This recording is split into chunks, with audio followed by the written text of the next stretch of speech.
y los personajes, los deportes. Inicia la tarde con Meridiano Blue. Dirige Ricardo Ospina. Es un gusto seguir con ustedes, estamos en Meridiano Blue, hoy es miércoles 25 de febrero, saludamos a quienes a esta hora están con nosotros en Ditu y en el canal de YouTube de Blue Radio con las noticias más importantes de Colombia y del mundo. Hablamos del accidente que ocurrió esta madrugada en la vía entre Cajicá y Zipaquirá. Ya completa 11 horas el cierre de la vía. Increíble lo que está pasando con esa carretera, una de las más importantes entrando a Bogotá. Acaba de ser levantado el camión que se había volcado. Increíble, Nicolás, que se demoren tanto tiempo en superar un accidente en una vía como esta. Sí, señor Ricardo, buenas tardes. Hay que aclararlo, la vía todavía sigue cerrada, el camión ya lo levantaron. Lo que confirma la alcaldía de Cajicá es que en este momento ya llegaron los operarios de la concesión Accenorte, que es responsable de esta vía, y asimismo también los dueños de la empresa de este camión, o más bien los operarios, para levantar el combustible que aún continúa en el piso y asimismo para evaluar cuáles son las consecuencias de este accidente. Ocurrió a la 1 de la mañana, es la 1 de la tarde y 3 minutos, por lo cual continúa la atención. En este momento siguen desviando los vehículos por el sector Manas. ¿Esto qué quiere decir? Entrando a Cajicá para los que se dirigen por el norte de la capital y quieren entrar hacia Bogotá. Esto fue lo que mencionó la alcaldesa de Cajicá, Fabiola Jacome. Pues en este momento ya hizo presencia Accenorte y se levantó el carro, solo que todavía no se pueda permitir el uso de la vía porque hay mucho combustible regado sobre la vía y hasta que no lo sequen con arena y en con un país serio, que no lo es Colombia, lamentablemente, Nicolás, un accidente como estos se superaría en cuestión de a lo sumo 2 horas. De horas. Lo que pasa es que... A lo sumo, pero siendo exagerados. Estaban esperando que llegaran los técnicos de los dueños del carro tanque, y lo que nos confirman de la alcaldía es que se demoraron. ¿Pero por qué mucho. tenían que esperar a los dueños del carro? Porque el combustible, el ACPM y el diésel que estaban llegando en este momento estaba muy pesado, o sea, había mucho material sobre la vía. ¿Y no hay un plan de contingencia de quienes son concesionarios de la vía para superar una situación como esta? Pues mire, lo que nos dice la alcaldesa, lo menciona ella, es que no hubo como una participación activa de la concesión Accenorte para levantar este material que estaba en la vía. ¿Hay peaje cerca? Hay peajes, el de la autopista norte entrando. Pero para los peajes sí son muy rápidos para cobrar los peajes. 1:04 minutos. Entra en paro la Universidad Nacional Sede Bogotá. Deben ser más de 6.000 estudiantes aproximadamente hasta el próximo 20 de marzo. Volvimos a las épocas en las que se ponía en riesgo incluso la posibilidad de que los estudiantes completaran sus semestres. Jessica Gutiérrez. Así es, Ricardo, buenas tardes. Es que la comunidad de la Universidad Nacional de Colombia, sede Bogotá, anunció que continuará en paro hasta el próximo 20 de marzo, luego de una asamblea en la que participaron estudiantes, profesores y trabajadores. La decisión se tomó tras la ratificación de Ismael Peña como rector de esta institución, luego de que un fallo en segunda instancia del Tribunal Superior de Bogotá lo ordenara. Pues durante la asamblea que se realizó en el Auditorio León de Grave y contó también con participación virtual, se acordó suspender actividades académicas mientras se adelantan espacios de discusión interna. Además, anunciaron la convocatoria de una mesa constituyente universitaria para debatir cambios en el gobierno y funcionamiento de esta institución. Esa es la vieja idea de Leopoldo Múnera, que era el rector hasta hace algunos días de la Universidad Nacional. Hay una buena noticia en medio de las inundaciones en Córdoba y es que ya hay recursos suficientes para atender a los damnificados. Sigue la emergencia, pero ya hay plata. Y esa es una buena noticia. Alejandra Bello.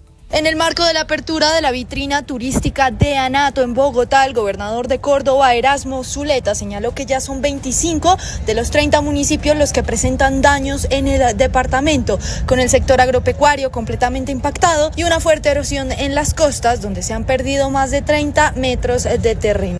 Hoy tenemos aproximadamente más de 80.000 familias afectadas, más de 220.000 personas afectadas por las inundaciones, 25 de 30 municipios afectados por inundaciones. La agenda del departamento de Córdoba continúa y hoy el departamento de Córdoba prepara aproximadamente 500.000 millones de pesos con los recursos de las regalías y recursos propios. Me tocó de financiar proyectos que ya tenía listos para financiar, porque hoy la prioridad es nuestra gente, recuperar los daños y reactivar la economía. Zuleta aseguró que la emergencia aún no ha terminado, pero que el departamento está preparado y destinará más de 50.000 millones de pesos de recursos propios y regalías para la recuperación. Asimismo, destacó que el turismo ha crecido más de 12% y que los ingresos reales del sector aumentaron más del 7%, afirmando que la emergencia no frenará el desarrollo regional. Ahora les vamos a contar la historia de ese video.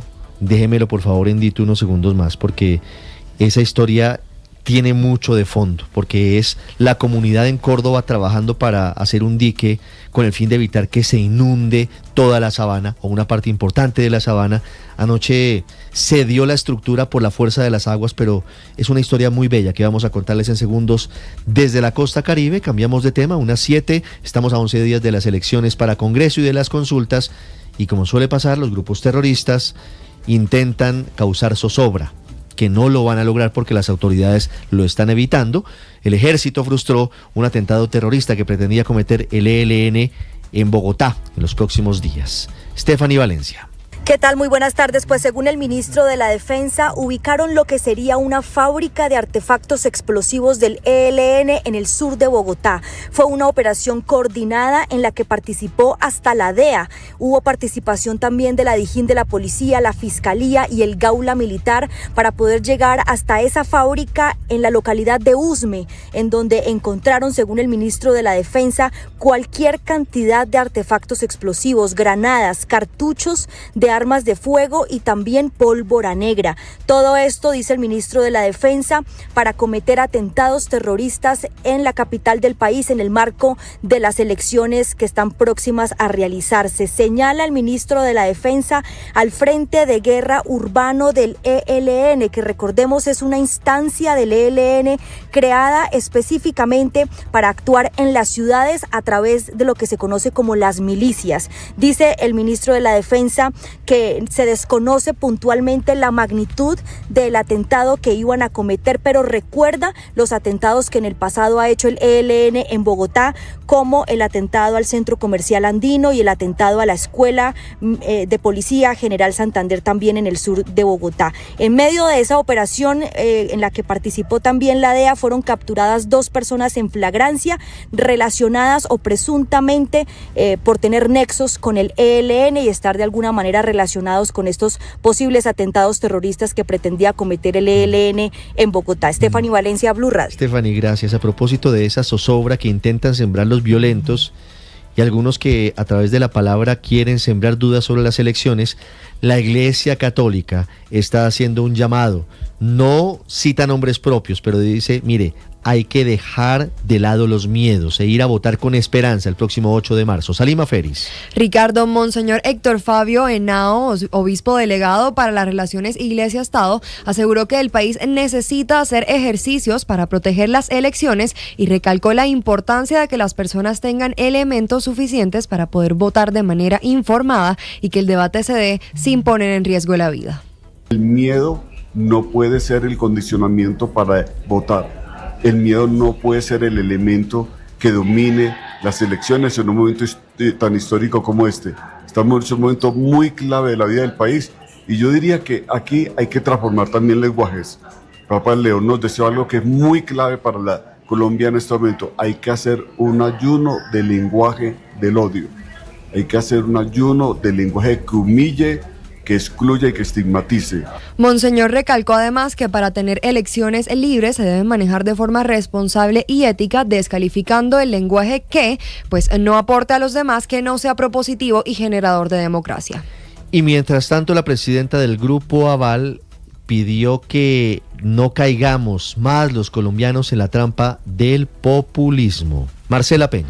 Ricardo, muy en línea con lo que decía Monseñor, para María Elena Gutiérrez, presidenta del Grupo Aval, es hora de que dejemos de lado la trampa de la polarización y de gastar recursos en lo que llamó las conversaciones de la incertidumbre, que nos quitan tiempo para pensar de verdad en cómo solucionar los problemas de fondo de este país.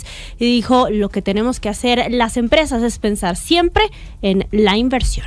Colombia sí tenemos un problema y es que somos muy presidencialistas, que si se levantó, que si bajó, que si dijo, que si puso un trino.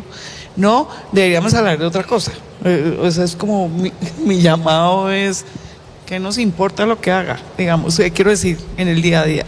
porque lo importante, dice Gutiérrez, es ponerle foco a los problemas estructurales del país, a cómo los vamos a solucionar entre todos y a que más bien seamos nosotros con cabeza fría quienes manejemos la conversación y no solamente los políticos. 1:11. Ya Mateo Piñeros más adelante nos va a hablar sobre el foro, sobre la conversación que se hizo hoy aquí en Caracol Televisión. Conversemos. Ese es el mensaje de fondo para todos los colombianos a pocos días de las elecciones. Cambiamos de tema, hablamos del incidente que habría tenido un avión de American Airlines que cubría la ruta Medellín-Miami. Desde Estados Unidos señalaron que cuando llegó a la capital del sol se habría detectado un impacto de bala en esta aeronave. ¿Qué dice la Aerocivil? Laura Olarte. Ricardo, buenas tardes. La Aeronáutica Civil confirmó que no ha recibido hasta el momento una notificación formal por parte de las autoridades, operadores aéreos, ni tampoco ha sido notificado por las autoridades competentes de los Estados Unidos, entre ellas la Administración Federal de Aviación y la Administración de Seguridad de Transporte. Sin embargo, permanece atenta a cualquier comunicación oficial que permita esclarecer las circunstancias del hallazgo y determinar el origen de las novedades reportadas. La Aeronáutica Civil precisó que luego del aterrizaje el pasado lunes en el Aeropuerto Internacional de Miami y tras una inspección técnica de rutina fueron detectadas las perforaciones en la ala derecha de la aeronave que cubría la ruta Medellín-Miami operada por American Airlines. El hallazgo se produjo una vez el avión ya se encontraba en tierra, cuando el personal encargado de la revisión identificó una afectación en la estructura del aparato. Frente a toda esta situación, la Aeronáutica Civil confirmó no ha recibido notificación formal, pero sin embargo American Airlines sí informó que efectivamente se realizó una inspección y fue identificada esta perforación. 1:13. Hablamos de las noticias del mundo, la tragedia por las lluvias en Brasil, las negociaciones entre Irán, Estados Unidos y Ucrania, Estados Unidos, y la nueva gira del Papa León XIV. Irá pronto a Mónaco, irá en junio a España. César Moreno. Buenas tardes. Empezamos con una tragedia. El número de víctimas mortales causado por las lluvias que azotan el sureste de Brasil aumentó a 36. Esto es en el estado de Minas Gerais, mientras que los equipos de rescate buscan a 33 desaparecidos. Las fuerzas de seguridad trabajan actualmente en 9 frentes de trabajo y han rescatado a 208 personas con vida en la región. Y es que no para de llover. Las precipitaciones torrenciales han dejado un reguero de destrucción en esa zona montañosa de Brasil y lo peor, las previsiones meteorológicas dejan un escenario preocupante, ya que se esperan que las lluvias continúen de manera intensa en los próximos días, aumentando el riesgo de nuevos deslizamientos y desbordamiento de ríos. Cambiamos de tema. El presidente ucraniano Volodymyr Zelensky anunció que 2 emisarios suyos se van a reunir mañana jueves en Ginebra con los mediadores de la Casa Blanca para negociar un acuerdo económico para la reconstrucción de Ucrania, y espera que los nuevos contactos trilaterales junto a los rusos y estadounidenses se celebren a comienzos de marzo, es decir, ya la próxima semana. Ucrania aspira a firmar con estadounidenses y europeos un acuerdo que garantice inversiones extranjeras tras la guerra para reconstruir a Ucrania y dar impulso a su economía. Y Ginebra sigue siendo epicentro de diálogos de interés mundial. También mañana en esa ciudad suiza, Irán y Estados Unidos mantendrán una tercera ronda de negociaciones en las que Washington busca ponerle punto final al programa nuclear iraní. Todo esto bajo el ultimátum de una intervención militar. El mandatario estadounidense también afirmó anoche en el discurso del Estado de la Unión que el país persa desarrolla misiles que podrán alcanzar su territorio y estimó en 32,000 los muertos en la represión de las protestas de enero en Irán, y agregó que no permitirá que el mayor patrocinador del terrorismo tenga un arma nuclear. I will never allow the world's #1 sponsor of terror, which they are by far, to have a nuclear weapon. Can't let that happen. Teherán respondió hoy que estas son mentiras. Y por último, el Papa León XIV alista maletas. Arranca con viaje relámpago a Mónaco el 28 de marzo, luego visitará Argelia, Angola, Camerún y Guinea Ecuatorial entre el 13 y el 23 de abril, en el que será el tercer viaje internacional de su pontificado. León XIV iniciará esta gira por África en Argelia, la patria de San Agustín y fundador de la orden a la que pertenece Robert Prevost. Y luego visitará España del 6 al 12 de junio.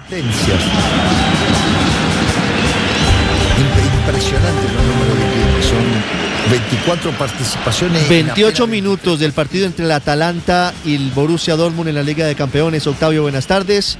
Un miércoles futbolero. Hola Richie, buenas tardes. Miércoles futbolero, realmente es y será así. Hablaremos de eso en instantes acá en Meridiano Blue. Por un lado está la Liga de Campeones de Europa, que ya está arrancando con ese partido que escuchamos de fondo entre Atalanta y Borussia Dortmund. Va a jugar el Real Madrid frente al Benfica y está todo el planeta entero pendiente de lo que va a suceder en ese partido. También el día de hoy va a jugarse un clásico en el fútbol colombiano entre Santa Fe y Nacional. Habrá Copa Libertadores, hay Sudamericano Femenino Sub-20, hay fútbol en diferentes lugares del mundo, así que estamos atentos.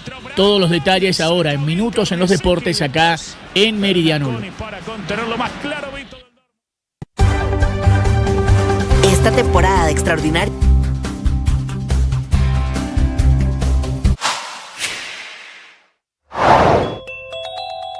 Nuevos impuestos, atención, que les voy a contar, con los que el gobierno aspira a recaudar más de 8 billones de pesos. El segundo decreto es para que la Agencia de Tierras compre predios para los damnificados, una compra que será express, le permite al Ministerio de Agricultura declarar de utilidad pública predios necesarios para la reubicación de campesinos, para recuperar la producción, especialmente en estos departamentos afectados por el invierno. Anoche volvió a llover durísimo en Montería, en Córdoba.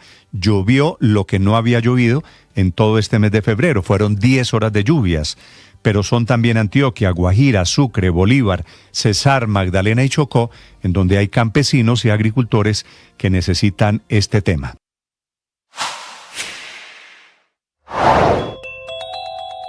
En Mañanas Blue, la viceministra de Trabajo, Sandra Muñoz, habló de las quejas que han recibido en este ministerio de la compañía Alpina. Tenemos querellas interpuestas por los 9 sindicatos que tienen presencia en la sede de Alpina, varias de ellas por conductas antisindicales, varias de ellas por salud y seguridad en el trabajo, y me llama la atención varias que identifiqué por el exceso en la jornada de trabajo y el no pago de horas extras adicionales. Un tema también de violencia y acoso que parece ser muy fuerte allá y que parece ser un tema de relacionamiento que nosotros queremos apoyar a la empresa con el protocolo de prevención de violencias de género y demás. Dijo usted de violencia y acoso, ¿de quién? Violencia y acoso en el lugar de trabajo, una de las situaciones más graves que hoy tenemos en el mundo del trabajo, que incluso ya es calificado como parte de la... Meridiano Blue. Ya vamos a hablar de política. Comenzamos hablando de los decretos que expidió el gobierno nacional anoche para mitigar y atender la emergencia invernal de las últimas semanas en el departamento de Córdoba y otros 7 departamentos del país.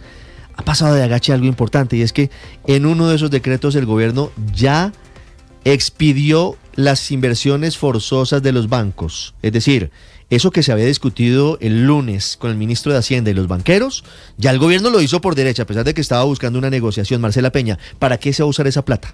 Sí, señor, dijo el gobierno que lo iba a hacer y lo hizo. Estamos hablando de inversiones forzosas para el agro. Dice el gobierno que va a utilizar esa plata para financiar alivios de cartera y también nuevos créditos para unos 46,000 productores agropecuarios que se han visto damnificados por las lluvias. Recuerde usted que hay más de 176,000 hectáreas de cultivos y pastos para ganado completamente bajo el agua.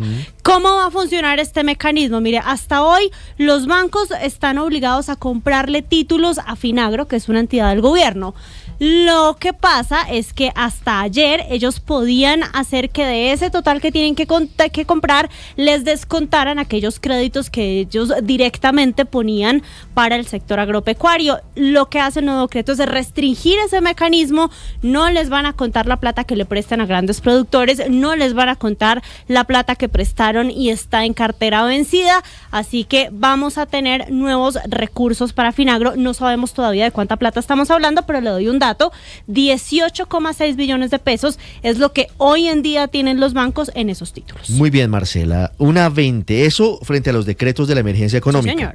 Esos son decretos con fuerza de ley. Ajá. Pero anoche también expidió otro decreto el gobierno. No es un decreto con fuerza de ley, es un decreto del Ministerio de Trabajo. Un borrador todavía. Borrador de decreto que plantea el traslado de cerca de entre 25 y 28 billones de pesos del ahorro de las pensiones de los colombianos que están en los fondos privados a Colpensiones. Y ahí la gran duda, Marcela, bueno, hay dos grandes dudas. Sí. Uno, si es posible le respondo, no es posible que un decreto como este esté por encima de la ley que dice que esa plata no se puede mover así. Pero segundo, ¿para qué va a usar el gobierno los 25 billones de pesos que va a liberar a través de esta transacción?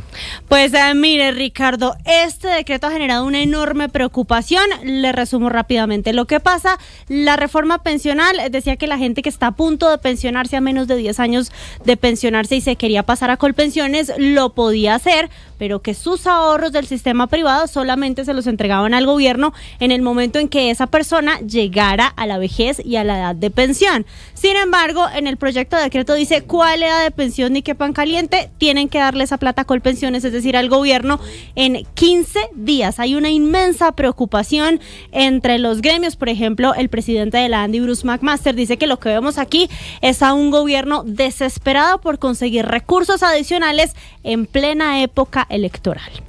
Nosotros le hemos pedido a las Cortes que inclusive identifiquen si hay casos de abuso de la ley y de abuso en el uso de la ley, porque el gobierno sabe que es ilegal Y no es el único gremio que está preocupado con las últimas decisiones del gobierno. Desde Fasecolda están rechazando el hecho de que los decretos de emergencia vengan con nueva carga tributaria para el sector asegurador. El presidente de Fasecolda es Gustavo Morales. Es absolutamente injustificada y obedece a un criterio simplista y antitécnico, y es considerar que todo el sector financiero debe ser tratado de la misma manera. Voces de preocupación, Ricardo, hemos tenido también desde el sector eléctrico. Generadoras de energía hidráulica y generadoras de energía térmica han expresado su preocupación. Esta temporada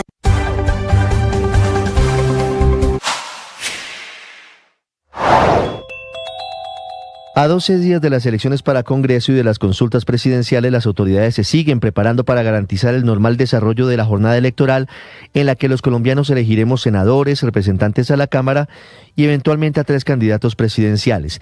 En las últimas horas, el presidente Gustavo Petro volvió a cuestionar el hecho de que la empresa Thomas Gregan Sons y la empresa ASD formen parte de la unión temporal Disproel, que es la encargada del software de escrutinio municipal y departamental, que es distinto al de escrutinio nacional que tiene en sus manos la multinacional española Indra.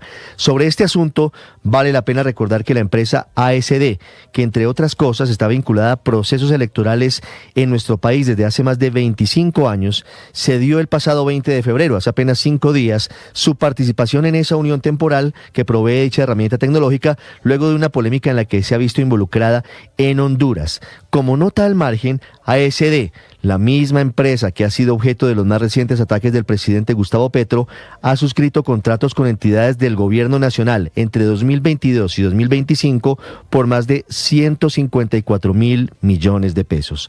Sobre la polémica por el famoso software de escrutinio, a partir de hoy y durante 3 días, la registraduría abre la puerta. Y propuestas. Hablan los candidatos al Congreso. Soy Lucho Garzón, número 1, Alianza Verde de las elecciones al Senado, al Congreso. Pongo al servicio de ustedes mi experiencia y mis compromisos y comportamientos propios de la lucha social para que los colombianos tengan mejores condiciones de vida. Soy el número 1, Alianza Verde, próximo 8 de marzo, espero su voto.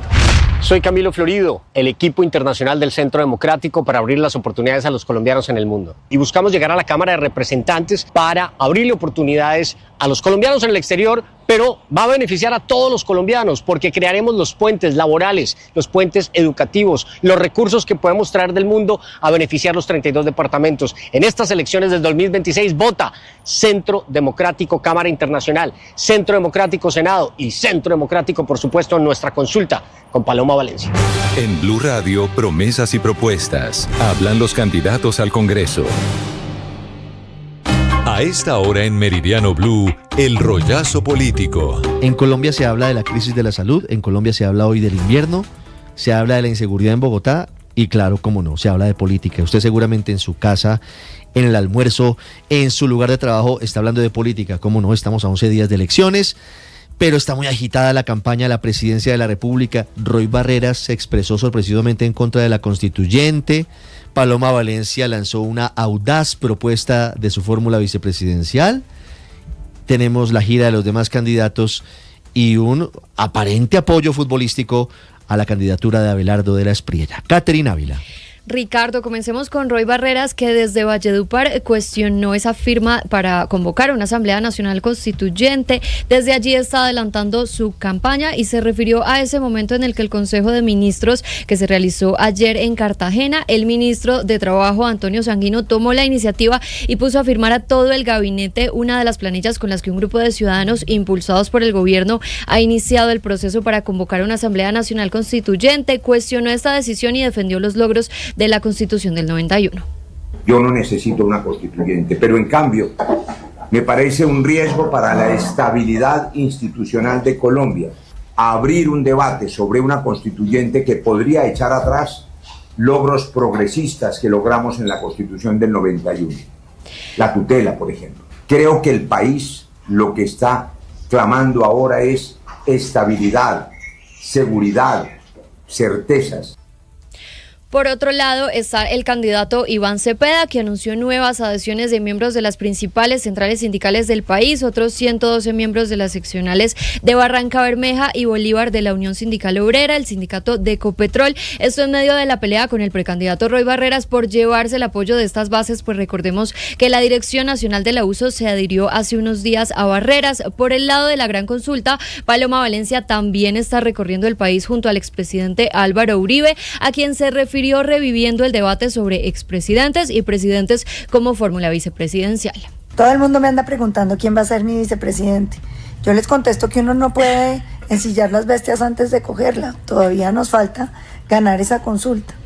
Pero lo que sí es cierto es que hoy me levanté pensando que después de todo este recorrido con el presidente Uribe, mi mejor vicepresidente sería él. Hay una duda legal, ¿no? Porque el vicepresidente tiene la vocación de ser presidente y hoy en Colombia está prohibido que quien ejerció la presidencia vuelva a ejercerla, ¿no? Sí, señor, era un debate que ya había planteado también Roy Barreras, proponiendo al presidente Gustavo Petro Así también como fórmula vicepresidencial. Y también está el candidato Abelardo de la Espriella, que continúa su gira por varias regiones del país. Desde ayer está recorriendo el eje cafetero, hoy estará en Manizales para un evento en el Teatro Los Fundadores, y se conoció un video del futbolista colombiano Dairo Moreno haciendo mención a esa icónica frase de su campaña.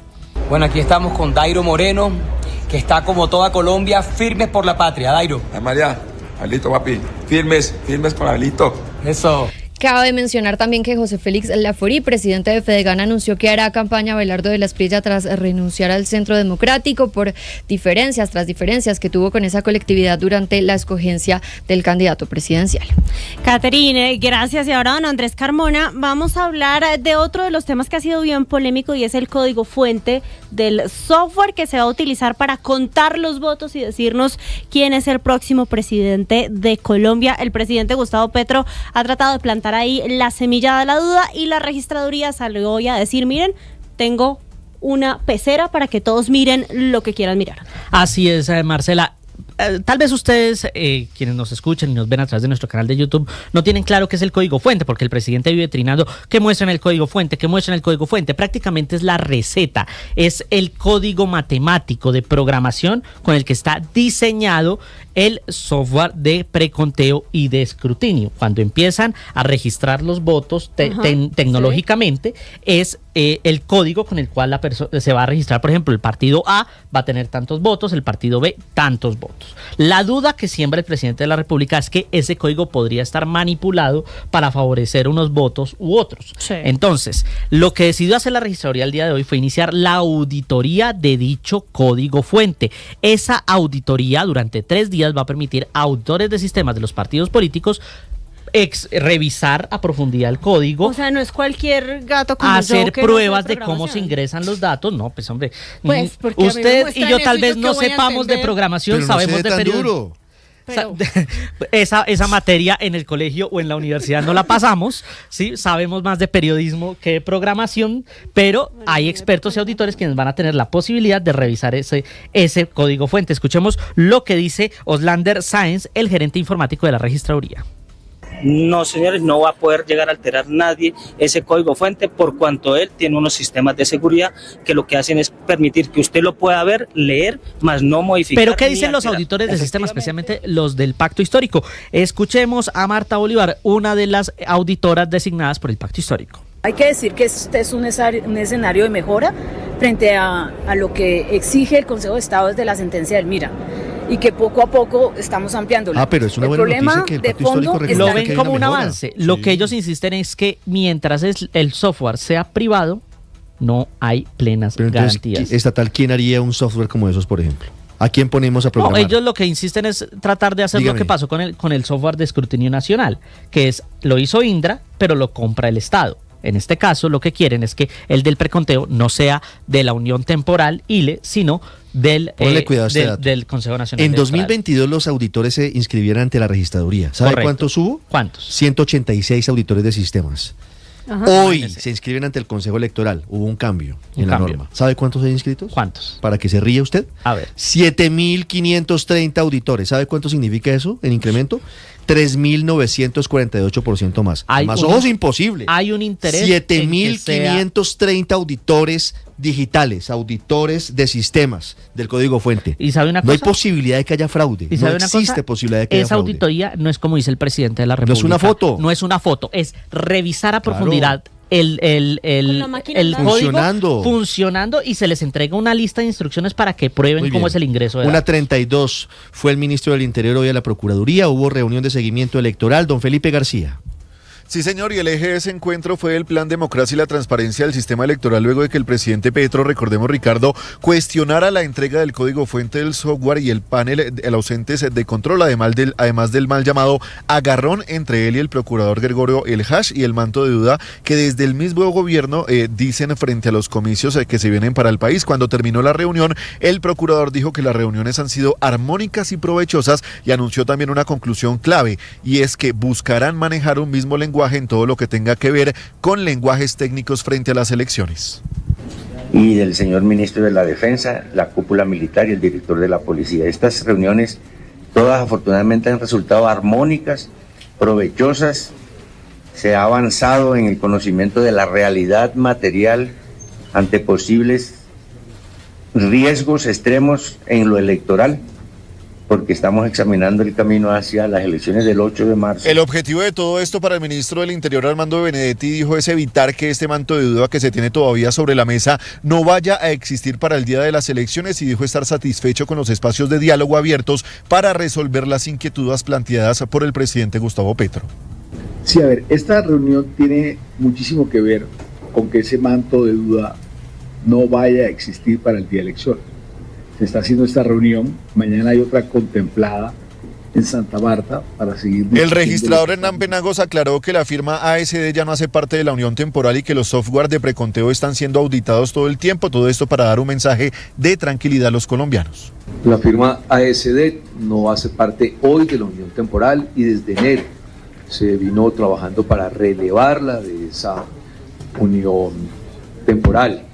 En segundo lugar, los software de preconteo están siendo auditados y sobre ellos también se está llevando a cabo el Ya proceso escuchó de usted al ministro del Interior, Armando Benedetti. Mañana habrá una nueva reunión, también habrá otra antes de los comicios en un intento por bajar la tensión institucional y así unificar criterios técnicos de cara a la jornada electoral.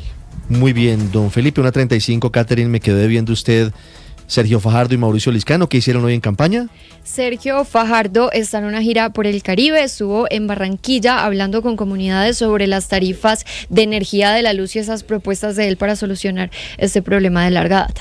Y Mauricio Primero Liscano con seriedad. inscribió la candidatura. Escuchamos a Fajardo, escuchemos a Fajardo. Primero con seriedad.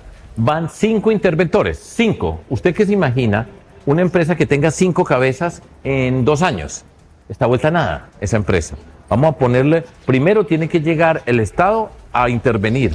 Ayer estuve en Barranquilla. En la y Cangrejera. Mauricio Liscano acudió a la registraduría para inscribirse formalmente como candidato presidencial con el aval del partido ASI y el respaldo pues de las firmas que fueron avaladas para su aspiración. Tras inscribirse como aspirante, cuestionó al presidente Gustavo Petro por esos ataques relacionados con el fraude electoral. Dijo que hay que respetar a la organización electoral y que esas denuncias de posible fraude pues desestabilizan al país. 1:35. En medio de este ambiente tan crispado, hoy se realizó el foro que tiene un título que viene como anillo al dedo para la situación del país. Para la polarización, la conversación. 4 paneles. Organizado este foro por Caracol Televisión, la Fundación Conversa Colombia con el apoyo de PNUD y BDO Colombia. las conclusiones del foro, Mateo. Sí, señor Ricardo, y es que justamente lo estábamos hablando, hay temas sobre los cuales los colombianos tenemos diferencias, pero de los que debemos aprender a hablar. Ese es el objetivo del foro para la polarización, la conversación. En este espacio estuvieron líderes de diferentes sectores hablando justamente sobre buscar soluciones para este tema. La defensora del pueblo, Iris Marín. De que en Colombia no estamos tan divididos como creemos, tenemos muchas cosas en común y nuestra diferencia, que va a permanecer siempre afortunadamente, es nuestra riqueza y no es una amenaza. La idea de estas conversaciones es que los colombianos le bajemos el tono a la hora de hablar de esos temas que son complejos. El presidente de la JEP es el magistrado Alejandro Ramelli. La reconciliación parte del conocimiento de la verdad, entonces, y no son las verdades individuales, son las verdades colectivas, las grandes verdades del conflicto armado, aquello que han querido silenciar durante muchísimos años. Eso es lo que requiere no solamente las víctimas, sino una sociedad para poder curarse.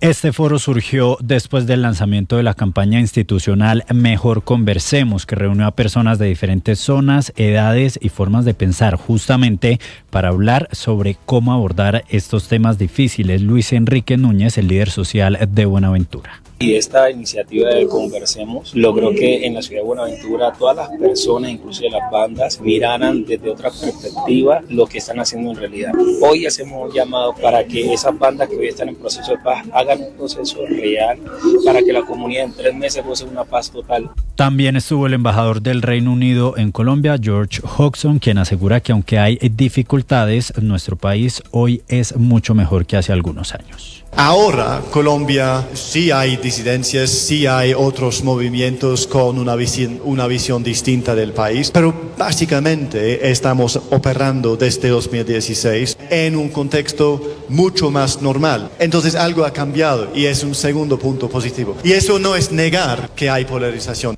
En el evento estuvieron empresarios, representantes de organismos multilaterales, representantes de la academia y líderes de opinión, entre otros.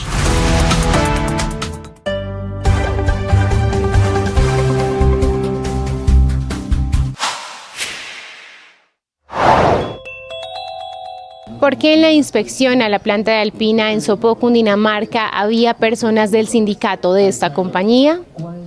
A esto respondió la viceministra de Trabajo, Sandra Muñoz, en Mañanas Blue. Nosotros hace poco expedimos la resolución 4179. Esta es una resolución que aclara lo que hemos llamado el reenfoque de la inspección laboral. En esto que llamamos el reenfoque de la inspección laboral, el Ministerio de Trabajo, desde la Dirección de Inspección, Vigilancia y Control, y el Viceministerio de Relaciones Laborales, entiende el lineamiento de OIT y del convenio 81 de la OIT sobre inspección laboral, que dice que por el principio de colaboración, la inspección laboral debe acompañarse tanto de los trabajadores sindicalizados del lugar de trabajo como de los empleadores. El ingreso que estaban haciendo nuestros inspectores del trabajo a la planta de Alpina corresponde al cumplimiento de esta normativa internacional, que además ya es parte de nuestro lineamiento nacional en el país. Ingresamos incluso con organizaciones sindicales y estábamos dentro de las organizaciones sindicales, habían 2 organizaciones sindicales, una que es de industria, que podía ingresar al lugar de trabajo porque tiene presencia en todo el sector alimenticio, y otra organización sindical de un trabajador que está en 140. Esto es que el trabajador sigue trabajando para la planta de Alpina, pero en ese momento tenía su contrato suspendido. En calidad de organizaciones sindicales era que estábamos ingresando. Esto es un procedimiento totalmente legal y natural. Para una mejor experiencia con esos contenidos, suscríbanse a nuestro canal de YouTube. En Blue le ponemos cara a la radio. Hoy en el oracional El Man está vivo, decimos, es posible que en una relación se pueda ceder en algunas cosas, pero nunca se debe ceder en su esencia.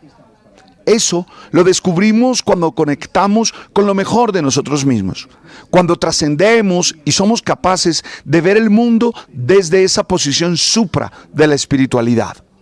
Cuando te encuentras con el Dios de la vida, en cualquiera de las manifestaciones, en cualquiera de las experiencias, pero siendo capaz de vivir una relación auténtica. Que tu oración, que tu contemplación, que tu experiencia de fe te fortalezca y te ayude a saber en qué ceder y en qué no. Tú sabes.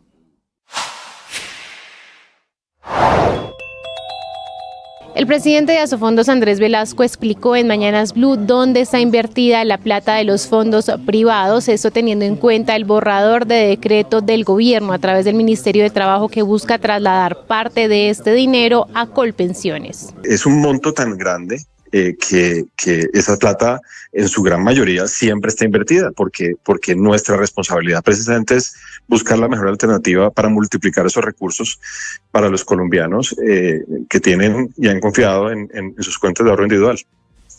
Entonces están invertidos. Exactamente, sí. Hola, pues tenemos digamos que el portafolio es un portafolio, usted sabe, de más de 520 billones de pesos.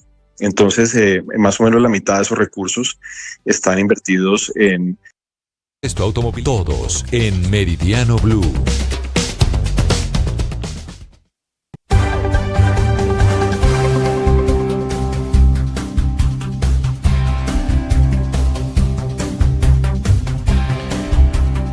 Y empezamos hablando de la Champions. A esta hora se juega el primer partido de la jornada del día de hoy. En Italia, en Bérgamo, el Atalanta está derrotando 2-0 el Borussia Dortmund, con lo que está igualando la serie en este momento 2-2. Así que estamos atentos al arranque del segundo tiempo entre Atalanta y Borussia Dortmund. Las miradas están puestas en el resto de la fecha. A las 3 de la tarde van a jugar Juventus frente al Galatasaray de Davinson Sánchez.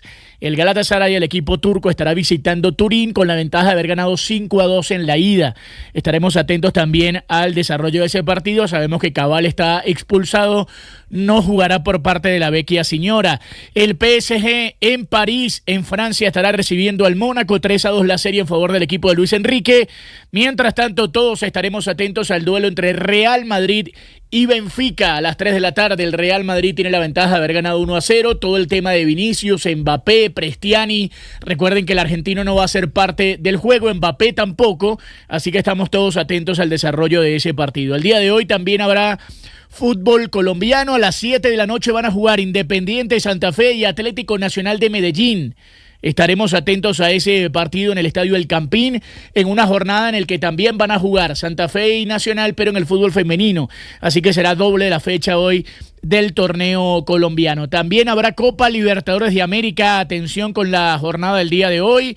Van a estar jugando a las 5 de la tarde Bahía O'Higgins, Argentinos Juniors Barcelona, Botafogo Potosí. También, ahí lo vemos en pantalla en nuestro canal de YouTube, cada uno de los partidos de esta tarde. Habrá Conca Champions también el día de hoy, estaremos atentos al desarrollo de los partidos. Fútbol brasilero, con la mayoría de los futbolistas colombianos, habrá duelos muy importantes. Remo, por ejemplo, el equipo de Juan Carlos Osorio frente al Inter de Santos Borré. Va a estar jugando Cruzeiro Corinthians, Gremio Mineiro, Palmeiras, Fluminense. Será el regreso de John Arias a enfrentar a su ex equipo, a Fluminense. Todo eso se dará a conocer en la tarde. También habrá fútbol en Argentina, así que todos pendientes. Recuerden ustedes, 3 de la tarde, Real Madrid frente al Benfica. Esta noche, por el canal de Blue Radio de YouTube, Atlético Nacional estará visitando Independiente Santa Fe con el relato de Santi Saray. Así que todos atentos a ese gran día de hoy de fútbol en el resto del planeta.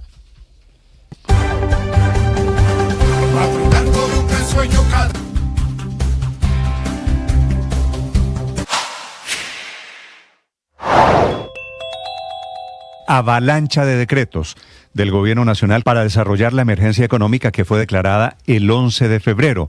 Tercer decreto que permite la contratación directa, quiere decir en época de garantías electorales, en donde estaba prohibido contratar, sin licitación pública, sin restricciones estas de la ley de garantías, permite adicionar contratos sin el límite tradicional de 50%, siempre que estos directamente estén relacionados, por supuesto, con la atención de la crisis.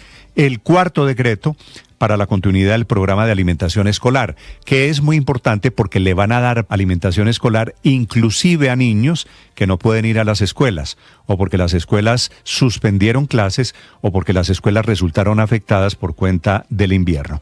Y el quinto decreto es el del Ministerio de Medio Ambiente, atención, que pone a pagar un impuesto por 6 meses, impuesto del 2% de las ventas de energía a generadoras que se encuentran en la cuenca de las zonas afectadas por el invierno, es decir, generadoras, Hidroituango por supuesto, Urrá por supuesto, Hidrosogamoso por supuesto, también las térmicas que se encuentran en las zonas de la emergencia.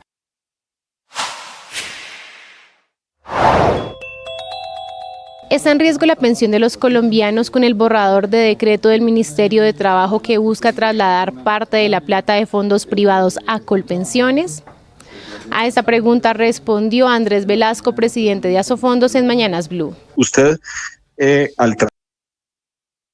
en pleno dispensario, haciendo fila para reclamar medicamentos para ella y su familia. Blue Radio habló con su familia. Richard Quiñones, ¿qué nos contar?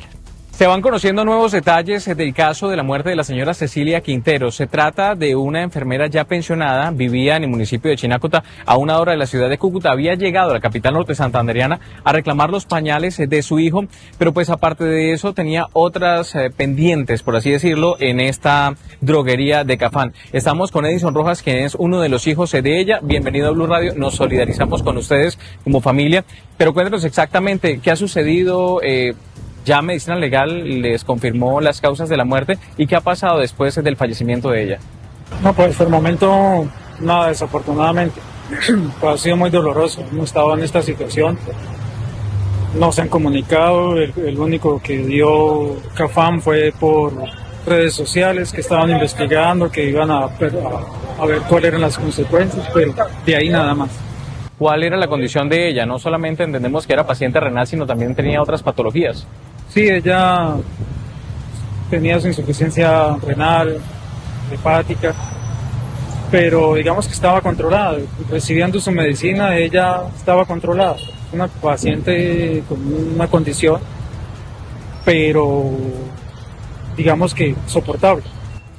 ¿Desde hace cuánto no se le entregaban medicamentos? Porque entiendo que había unos pendientes para ella que llevaba en ese momento cuando se presentó pues su deceso. Sí, hace varios años ya le empezaron a, como se dice, a tomar del pelo.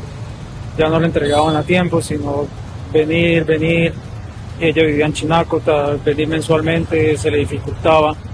Entonces, ya a partir de diciembre ya prácticamente no le entregaron medicina. ¿Qué le han dicho las autoridades? ¿Han asumido la investigación del caso? ¿Hay algún tipo de avance? ¿Les han comentado algo? ¿Han tenido algún tipo de cercanía con ustedes? No, hasta el momento nada, absolutamente nada. ¿Qué esperan ustedes del caso? Pues que las autoridades realmente hagan algo, porque como lo he dicho ya en varias partes, no es solo mi madre, ha sido hace unos meses, perdí también una tía, unos meses atrás un tío, precisamente también esperando que los atendiera.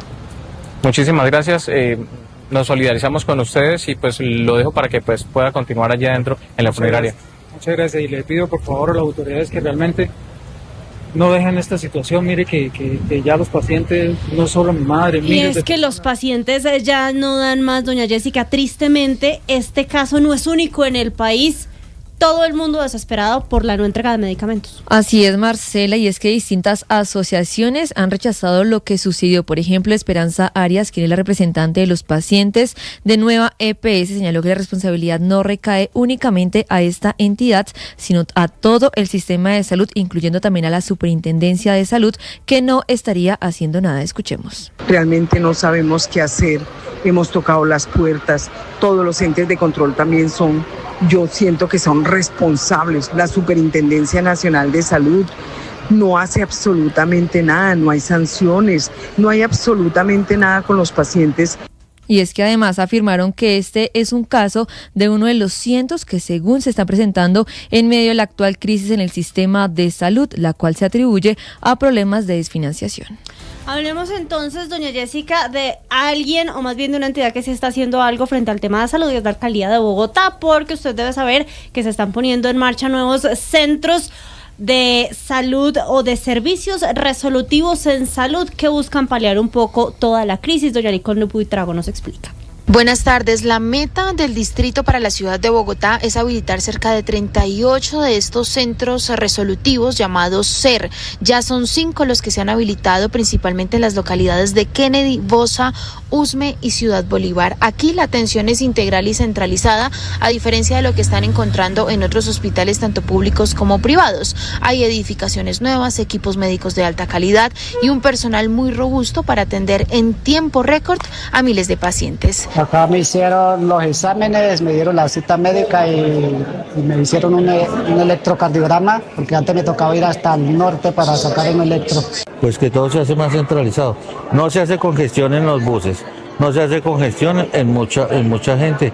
Y digamos, si es todo aquí en este lado, entonces pues comprende a la gente que está por acá. ¿Quiénes pueden acceder? Los afiliados de diferentes EPS del régimen contributivo o subsidiado y que estén asignados en subredes del distrito y que poco a poco están conociendo este servicio, en donde simplemente el paciente llega, tiene la asignación de cita médica y de remisión inmediata en el mismo lugar. Carlos Fernando Galán, alcalde de Bogotá. Entonces aquí no es un viacrucis de semanas o meses esperando para que le den un diagnóstico adecuado. Aquí se lo hacemos en días gracias a estos equipos y gracias al personal extraordinario que tenemos en el sistema de salud de Bogotá. Ya fue habilitado el SER de Bosa, el 29 en Kennedy, otro en Danubio y otro en la localidad de Usme, y próximamente, el día de mañana, será habilitado un nuevo centro resolutivo en Zona Franca. Nicole Buitrago, Blue Radio. ¿Conoces Natri? Productos que te...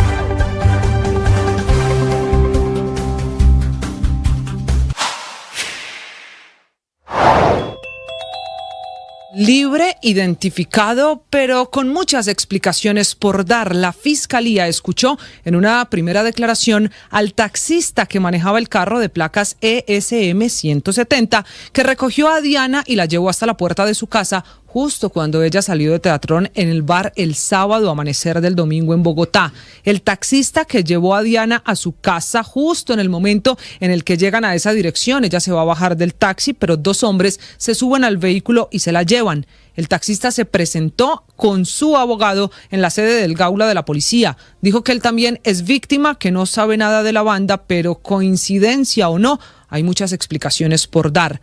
Ese taxista es un muchacho de apenas 20 años con antecedentes. Tiene una condena de 20 meses que tenía además el privilegio de libertad condicional cuando fue capturado en flagrancia por un paseo millonario. Y tiene también anotaciones, antecedentes por hurto en el sistema penal para adolescentes porque los cometió antes de cumplir 18 años. Ya también apareció el dueño de los 2 taxis involucrados en el robo. Dijo que él solo alquiló los taxis para esa noche a otra persona que a su vez los subcontrató a quienes lo manejaban esa noche. Todo esto muestra también los riesgos que ahora hasta los dueños de los taxis corren cuando alquilan en vehículo, alquileres que... Por parte del gobierno, la gente resuelve como puede, y esa es justo la historia que les vamos a contar, porque por 15 días la comunidad trabajó en un dique de ingeniería ancestral para tratar de frenar la furia de las aguas. Vanessa Saldarriaga, ¿qué pasó con esa obra?